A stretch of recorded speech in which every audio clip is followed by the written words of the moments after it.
top three summer signings then? Come on. Right. we do disagree on this, I have to say. We agree on one. Yeah. First and foremost, James Maddison.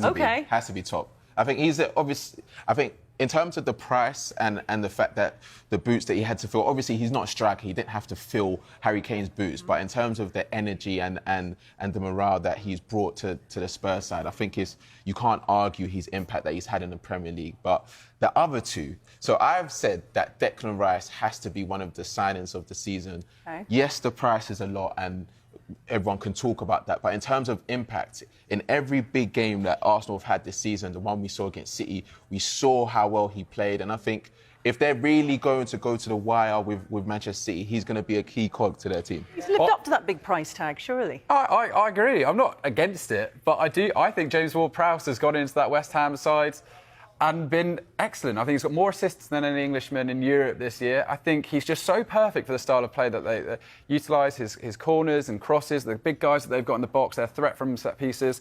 He's been great, and he's been scoring sort of normal goals as well. I don't see why you can overlook James Ward-Prowse. I'm not overlooking. The thing is, I'm not overlooking him, but I'm talking about the fact that Arsenal they went from challenging for the title to wanting to challenge this season, and you have to bring in those players that can propel you to that point where you're still as confident. And I think Declan Rice has proven that he's that player that everyone was questioning, will he be able to fit in straight away the first few games? I don't know if he was as confident, but now he's a mainstay and he scored a goal against Manchester United as well. So, yeah, man. OK, I'll accept Declan Rice over James Ward-Prowse.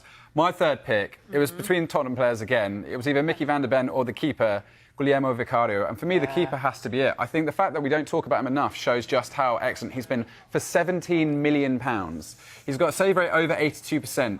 His post-shot, which XG rate shows how well they've been saving goals, is 2.4 plus. So he's been really holding up the Spurs side. Their defence is so solid, and I think that starts with the keeper. I think as a replacement for Hugo Lloris, coming in to replace his boots, he was there for a long time, I think Vicario has to be it. I think Vicario is a good signing, but in terms of signings, goalkeeper signings, I think you're overlooking Robert Sanchez. He's conceded less goals than Vicario, if we're being honest. Vicario's conceded 8, Robert Sanchez 6, and everyone expected, because of the fact that he came from Brighton and he was third, he was technically third choice. Everyone was saying he's not going to be first choice at Chelsea, which he is now. I've picked Szoboszlai. I think what he's doing for Liverpool at the moment, the fact that everyone expected him to be this almost second striker, forward player that's always getting involved in attack. I think he's proven that he's a lot more than that. He's only scored 2 goals, but he has been a quality signing. So I've put Szoboszlai as my third signing. Those are good as well, but I don't know, man. Vicario, Sanchez, I'll put him above him.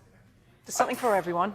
But I graciously accepted Rice over Ward-Prowse, and I thought Sam would do the same, but I think it's telling. You know, so. Oh, my goodness.